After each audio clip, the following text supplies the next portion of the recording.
on VSG. It is Friday, January 10th of 2014. Just wanted to follow up with you guys. This is actually follow-up Fridays. So I figured I would do all my follow-ups on Friday since I did have my surgery on Friday, November 22nd of 2013.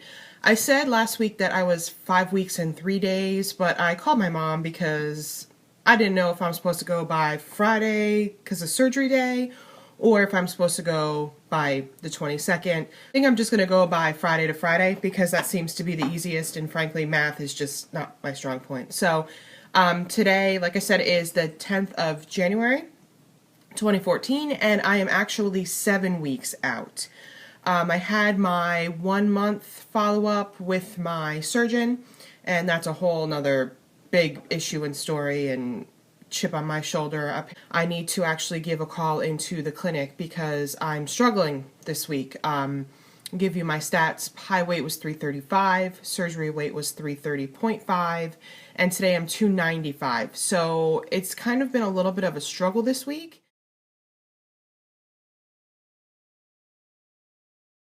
I go up 2 pounds, lose 3 pounds, go up 3 pounds, lose 1 pound. So I basically have stayed the same. I'm going to the gym, so I know your body kind of needs to readjust. I'm pretty sure I've lost a couple inches, which is one thing I didn't do, and I kind of want to kick myself in the butt for, is measuring my inches. So if you're just starting this journey, please make sure you do that. That's something that I didn't do, and there's a lot of times when the scale doesn't move, but your clothes fit better. And that's kind of what I'm going by from now on. So when I was really looking through my books, which actually I wanted to show you. So it basically goes into detail about what you can and can't eat, weeks, so on and so forth. My protein intake per them and my height is anywhere from 70 to 110 grams. So some days I get it, some days I don't, but that's a whole nother video that I'm going to do for you guys just to kind of explain what I'm eating, what I'm not eating, so on and so forth. So with my larger protein intake, obviously I need to have a larger calorie intake. So I'm just trying to figure out what that's supposed to be.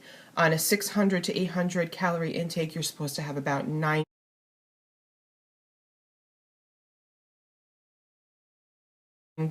grams of protein.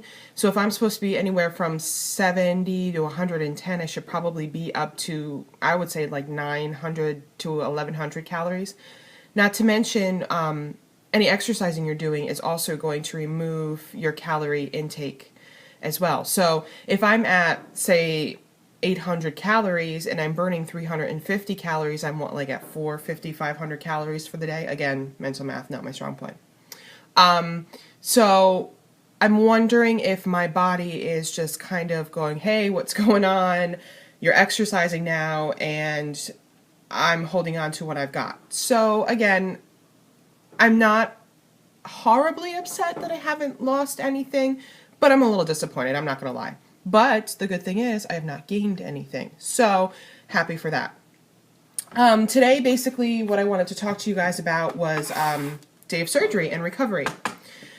Day of surgery was November 22nd of 2013 on a Friday. My surgery was scheduled for 2 o'clock, but I actually didn't go into surgery, from what I can remember, until 2:45. So of course you have to be there at noon. I was already pre-registered, sorry. I had had all my blood work. All my information was in the system, so all we had to do was basically go and wait in the surgery waiting room. My mom came down from New York. She's a registered nurse, and there's nobody else in this world I would rather have by my side because she just knows what's going on. She knows the terminology. She knows what to ask. She knows who to ask, and she knows how to get things done. But anyway, and also my boyfriend Todd came with me, so I'm very happy about that. I had the best 2 people in my life to support me, and I couldn't have been happier. So basically what had happened is they went in, and I sat in the waiting room. I weighed in, height and weight. They called me back to the pre-op room. They had me change. They put on these just beautiful socks. Let me just not even tell you how beautiful I thought I felt. I know my mom has a picture of me from that day, so I'm going to definitely have to get it from her.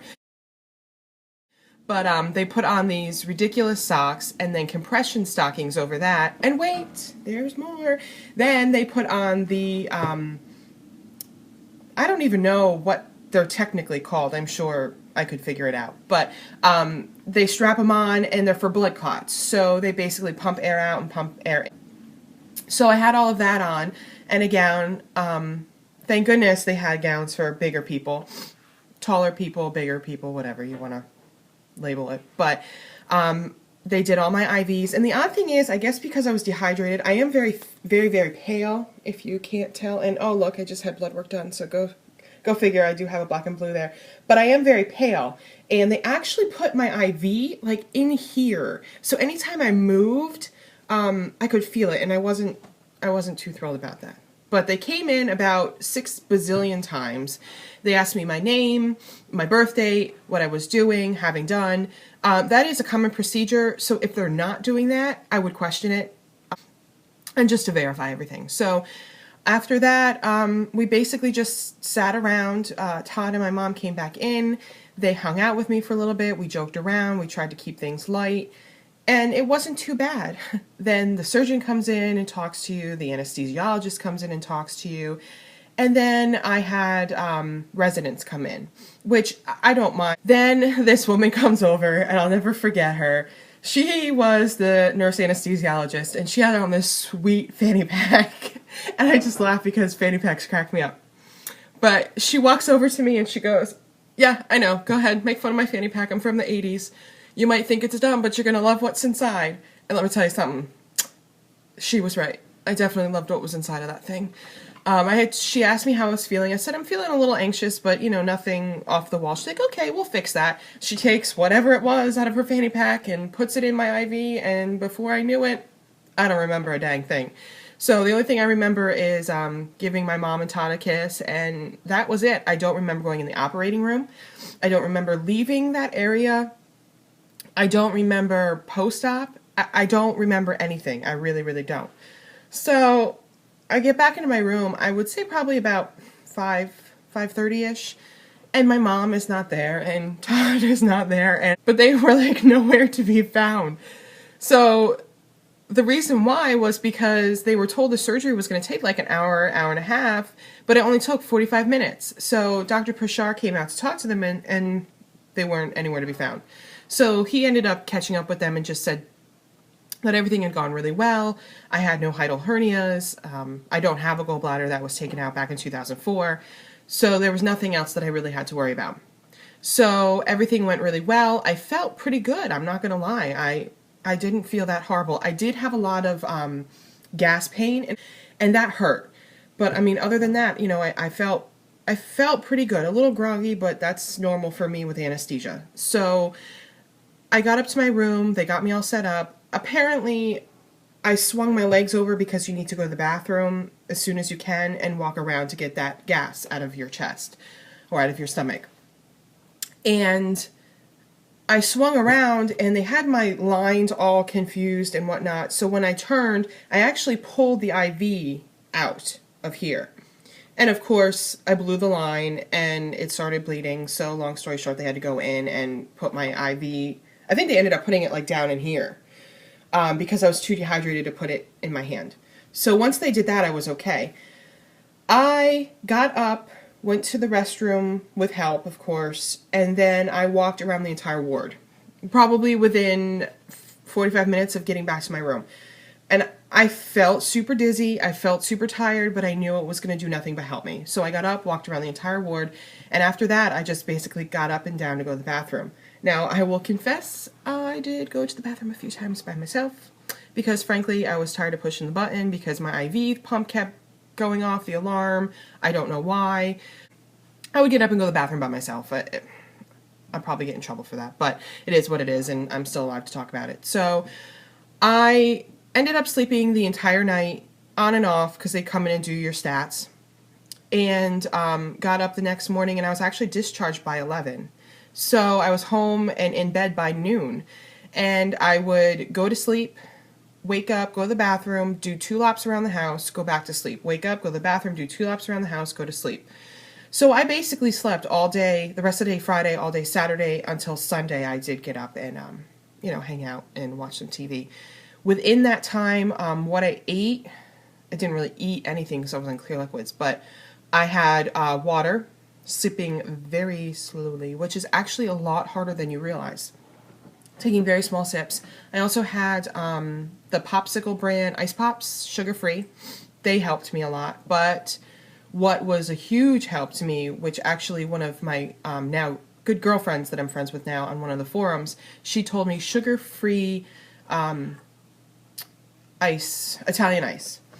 And it comes in lemon and cherry together, but I only liked the cherry, so I still have a crap load of lemon in my freezer. But that helped me so much, I can't even describe it to you.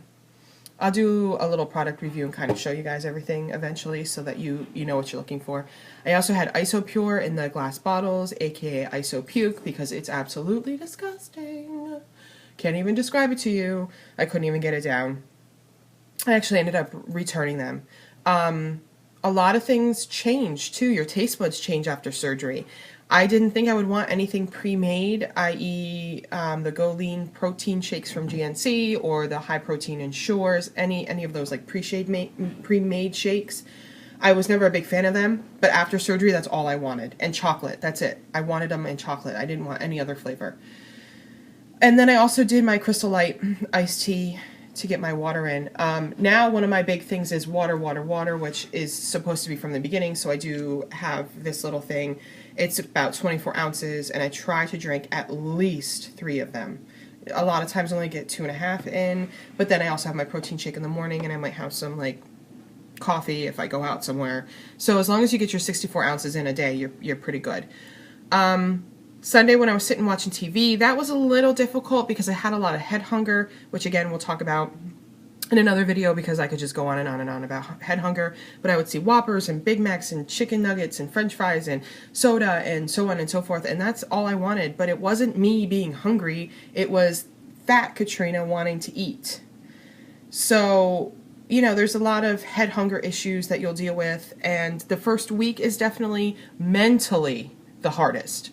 Physically, it's a little difficult, but mentally, for sure, that is the hardest. People ask me how quick the recovery was. I will tell you, by Friday, Black Friday, I was on my way to New York to see my family. And I felt pretty good. Obviously, I couldn't drive. My boyfriend drove. But I felt good. I didn't sleep at all the way up there, which I thought I might do. But actually, by the end of the week, I was really, really bored and ready to go to work. I know, smack me. But I did take 2 weeks off. So I think that's really about it. I just kind of wanted to go through my surgery day with you guys. I might post something like at the beginning of the week. It's just a little difficult because, you know, I do have a 5-year-old. So she takes up most of my time, which is wonderful and I love. But yeah, I think that's it. I basically just wanted to go over surgery and recovery and what I was eating at that time. But I was on a clear liquid diet into full liquids. I think I was clear liquid for 2 days and then full liquids 2 days after surgery. I did get the low fat broccoli cheese soup from Campbell's, and that helped, and also French onion soup. And then water. And I think that was pretty much it. And vitamins, multivitamin, B12, biotin. Biotin you really want to start taking, even now you can start taking, because in your 3 months you're going to start getting some hair loss from what I understand. So I've been taking biotin since the very beginning just to combat hair loss, which will probably happen anyway. But I think that's everything for today. I don't know if you guys have any questions, concerns, discussions. If you do, put some comments down in the comment box, or you can find me on Facebook under Kat Von VSG. Don't forget to check out Fat Kings Fridays. Their link is below. They do kind of like I guess it's a YouTube video, but they do live in a Google Plus Hangout. And they're first of all, they're funny and they're raunchy, and I think they're just hysterical. And they do actually touch on a lot of things that people don't talk about. So definitely check them out. Less of Sarah, New Toy for Katie, a couple different people. Again, I have them all linked down in my comment box. They're definitely people that have helped me out, and I will shout out to them every video if I have to. But they're all awesome. So until next time, guys, have a great weekend, and remember to always believe in yourself. Have a good day. Bye.